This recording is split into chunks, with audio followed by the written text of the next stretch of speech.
Hi everyone, Sandy Sidhu here from Sidekick PM. This week I have with me Angela Horn of Balance in Life. Welcome, Angela. Thanks, Sandy. It's so great to be here today. Well, it's so nice to have you, and I look really forward to our conversation. Angela, why don't you go ahead and tell us a little bit about yourself? Okay, so I'm based in Cape Town. I'm really lucky to be living in one of the most beautiful cities, I think, anyway, in the world. And I'm a freelance writer and blogger, and I'm an avid minimalist. That's really cool. I mean, I haven't been to Cape Town, but you just showed me that view, so it's definitely on my list of places to visit. So why don't you tell us a little bit about this whole concept of minimalism? And, I've been reading your blog post, and I really enjoy your style and how you bring about these ideas. So why don't you tell us how that came about? Cool. So thanks, Sandy. It all started back in 2008. My partner Sporty and I were just regular girls, and we had the usual amount of stuff, furniture, 2 cars, all the usual bric-a-brac that one has in the house. But the difference with us was that we love to move all the time. We get bored. We're not the kind of girls that would stay in one house for the next 20 years. So we were constantly moving, and each time we moved, we would pack up our whole house. And for anyone who's ever moved, you know that it's a huge stress and strain, and it's an expense. So it suddenly dawned on me, I don't know how many years later, that we shouldn't actually have stuff if we like to move. We should rent furnished. So we just bought new stuff at the time, so persuading Sporty that this was the way to go took a bit of a challenge, but I got her around to my way of thinking, and we sold everything, and it was just such an amazing and liberating experience to not have anything. And then we just found a place that was fully furnished, because here in Cape, it's a high city, so it's really easy to do that. And now we just own the things that we need. Laptops, clothes, and that kind of stuff. And it's a really liberating experience if you're that way inclined. I get that it's not for everyone, though. Oh, I can totally imagine. I mean, there's times when I just feel like a pack rat, and then I just go nuts, and I start clearing things and going through stacks of paper that just pile up. And at some point you clean it all up, and you're like, oh, wow, I feel like just so much lighter, and that now I can focus on things. And especially I find when you do work from home, you see all those things around you, and it tends to creep into your workspace, and it's hard to draw that line between working and then everything else. So what would you say are some of your tips for entrepreneurs who, we tend to focus a lot on our work, and we really get in there, but we may sort of neglect those other aspects of our life, which are still important? How do you think we can find balance? My main thing that I try and do at least once a week, and I know a lot of people, for them it's a really scary thing to even contemplate, because as entrepreneurs, our livelihood comes from being online, from constantly being available. And that's also the day and age we live in, right? It's all about, you've got your iPhone with you wherever you go, and you're constantly connected 24/7. So for us, at least once a week, we take a digital sabbatical, and we shut everything down. We turn off the phone, we shut the laptop, and we head out there and just immerse ourselves in the real world. And it's amazing how, leaving all that behind and just going out there and actually being in the world and being present with one another, present with your family, if you've got kids. It's a really invigorating thing to do. It's amazing how tied we are to this online space, that it's real but not real. So, and we forget about the world, which is a very real place. So for me, that's one really important thing that I would advise people to do at least once a week. I totally agree. I can't say that I'm an actual practitioner of that yet, but I do find that a lot of times when you're trying to be creative, you're trying to get things done, it doesn't really happen when you're connected. Like if I have to write a blog post, I can't just always open my laptop and go to a blank page and just type away. I usually have to detach, grab a coffee, go to like the local coffee shop, and go back to like that old style of like pen and paper sometimes. And that's when the ideas come. Like your creative and your inspiration needs that space, I think. What do you think about that? Absolutely, I totally agree. And in fact, I read an article just a little while ago about how the importance of, in particular, if writing and you want to be creative, to actually go old school and get out your journal and pen and write, because they say that's where the ideas really come. It's too easy if you're working on your laptop to edit yourself all the time, whereas there's just flow that happens if you journal in. So yeah, I also do that a lot. If I need to write, I'll take myself off to a coffee shop, out of my usual space, shut down the other stuff, the Facebook, Twitter, whatever else, and just be there with my journal or with my laptop if I am writing like that. But you do need to disconnect. Right. And like you mentioned, it's so easy when, you're in front of your computer to be like, I'm just gonna go 5 minutes, check something on Twitter, 5 minutes on Facebook, and next thing you know, it's like something switches in the brain and you're gone down that rabbit hole. And I've caught myself where I'm like, why am I on Facebook? Why am I here? What am I doing? And next thing you know, it's like 10, 15 minutes pass. So how do you suggest, like, for people that aren't even there yet, how can they get to that 1 day digital sabbatical and get those creative juices flowing? Like, how do you prepare for something like that? I think what you have to do is take an approach where you're mindful of what you want. So say, for instance, it's time with your kids or with your spouse, or even if you're a single person. We came across this thing called artist dates. I don't know if you know Julia Cameron. She wrote The Artist's Way. And she has this thing called, have you heard of it? Yeah, it sounds familiar. She has this thing called artist dates, and basically she says go out by yourself and have a date with your inner artist or your inner child, however you want to look at it. And you go out there and you just be present with whoever it is. And if you're mindful and respectful of the fact that, let's take your kids, for example, they need your attention, but you're working all week and you keep saying, you expect them to say, okay, I'm not going to bug mommy right now because she's working. By the same token, you need to give them that same respect back on the weekends and say, hey, I'm going to be with my kids today 100%. I'm going to turn off my phone. I'm leaving it at home. And that's it. And maybe if you approach it from that mind, that you've been respectful to your kids or your spouse or even yourself, then maybe you'll find it a little bit easier to actually detach from your business for that while. And then the other thing is, obviously, I mean, we aim for a whole day, and I get for a lot of people that might be like, that's a long period. So just say, I'm going to give myself 2 hours, or just the afternoon, I'm going to take myself to a movie or something, and just start small. Right, definitely. And I think the key is to take small steps, and that's when you're starting anything. And like, my whole thing is like helping people get unstuck and, work on those projects, launch those ideas, and it's through taking small steps. And I think that applies the same thing here, whether you want to start a digital sabbatical or whether you want to get comfortable with doing your first meditation. It's not going to happen the first day you're going to do a 30-minute one. You have to take those small steps. So touching upon that, I know meditation is something that you incorporate into your daily life.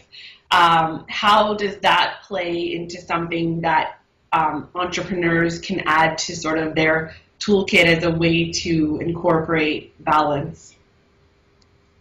I have found meditation to be one of the key things in keeping me grounded and focused. I suspect it's like that for a lot of people, but I have a mind which I sort of liken to a monkey on acid. It's really, my mind is just nuts, and it makes up stories all the time. And what I realized is that if I have a daily meditation practice, and it's not long, I meditate for 15 minutes maximum every single morning. That's all it takes. And if I don't, even for 2 days, my mind starts jumping around and going nuts. So giving yourself that small time, and I've found that it's most effective to do it first thing as soon as you wake up, because your mind is really still fast asleep then, and it hasn't got time to like wake up and start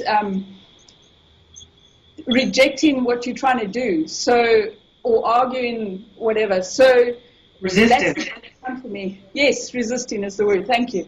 So do it first thing in the morning, because then also it's out the way for the day. And I found, like, to try and do it at night, you're just going to fall asleep anyway. But it's a good grounding for the day to, like, just calm your mind, center yourself, and then take that time as well to set an intention for the day and say, this is what I want from my day, and I believe it's going to be the best day for me, and just believe that it'll be a positive day for you, and invariably that's what unfolds. Right.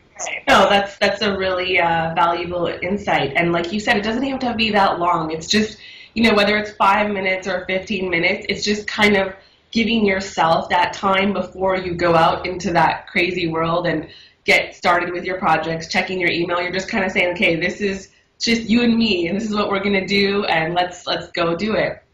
It's really cool. There was something else that you had mentioned as well, when it, getting those creative juices flowing. We had talked about this before I hit record, was social media. Now, how does that play into this when it comes to finding balance and maybe cutting back? Yeah, social media I found it to be a double-edged sword, because on the one hand, it's the most amazing tool. Coming from a generation where we grew up with no social media, so it's so easy just to connect. It's made the world the size of a pinhead. I mean, you and I are chatting. You're in Montreal and I'm in Cape Town. It's incredible that we can do that. But on the other hand, like you just said a few minutes ago, if you're not careful, you get sucked down that rabbit hole and you're lost in this abyss. And the next thing, it's as if you've been on a drunken brawl for 3 days and suddenly you don't know what happened because, hey, I was stuck in Facebook for half the day, and I didn't get my work done. So you have to put very clear boundaries in place. And I found one way of doing that, and some people might think it's ruthless, but be careful about who you befriend on Facebook. So that you don't get sucked into other people's stuff. Make sure that you only friend with people who post positive stuff.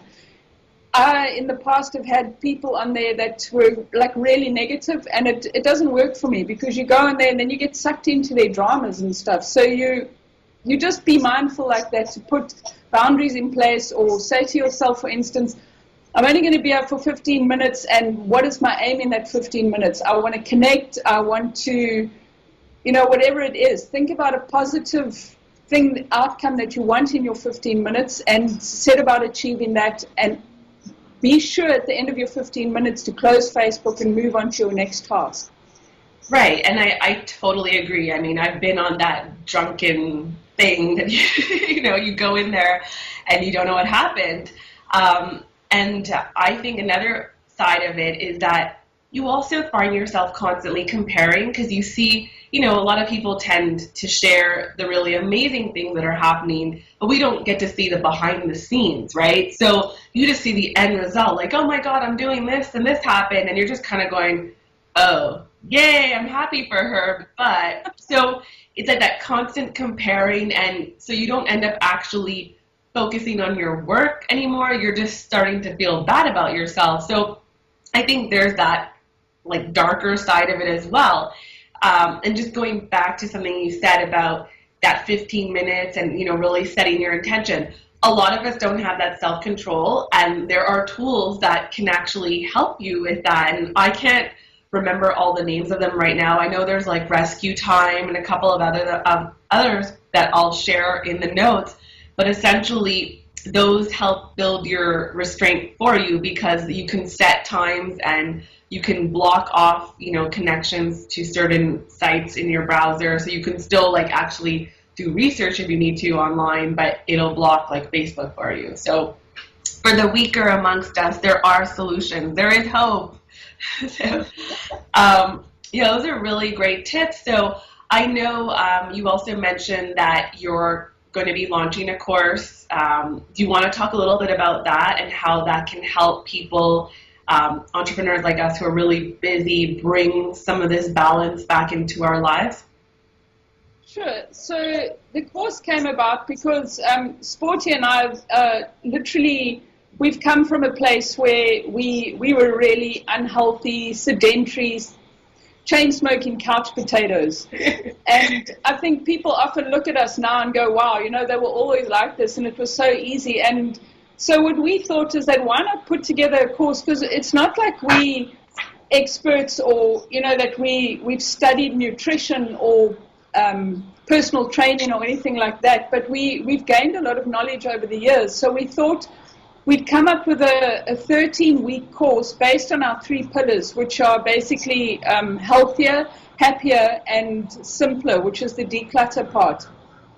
And the course runs over 13 weeks, and it's called Small Steps to Big Change, a foundation course. So basically what we're doing is we're setting you up with the foundation, the very basics that you need, and from there you go off and you'll know the basics of what you need to eat better and to not clutter up your life and so on. And then from there you can decide if you maybe want to go on to like more in-depth health courses or whatever, but it's just to get you back on track really. It's to get you off the couch and out the door. Well, I think what's really valuable is that you've lived and breathed it and you're relatable. I think a lot of people who are still maybe on the fence, they can see people who are like, hey, you know, I was like this before. I was like you. I came from the same place, but now here are the changes we made. Here are the small steps that we made. So I think that's something that a lot of people can really relate to, because it's not just like someone preaching at them like, oh, I've been like this my whole life and here's all you have to do, but it's more approachable and actionable. That's really cool. Well, I just really want to take this time to thank you for, you know, taking time out to speak with us today. Do you want to just let us know where people can find you online? Sure. So the blog is called thebalanceandlifeblog.com. That's where we do most of our hanging out. You can also find me on Twitter, on my personal handle, Angela Gay, with an E on the end, Horn. And that's the Twitter handle. And then also we have a Balance and Life Twitter as well, which is balance_n_life. Great. I'll be sure to share those in the notes. And I look forward to seeing more of the stories that you have to share about, you know, decluttering. And, you know, be sure to check out their blog. They have some really good, like a really good chocolate recipe that I haven't healthy chocolate that I haven't been able to try yet. And I look forward to seeing your course come out, and we'll be happy to share that with everyone I know who could use some getting off the couch and out into the world. So thank you, Angela. Thanks, Sandy.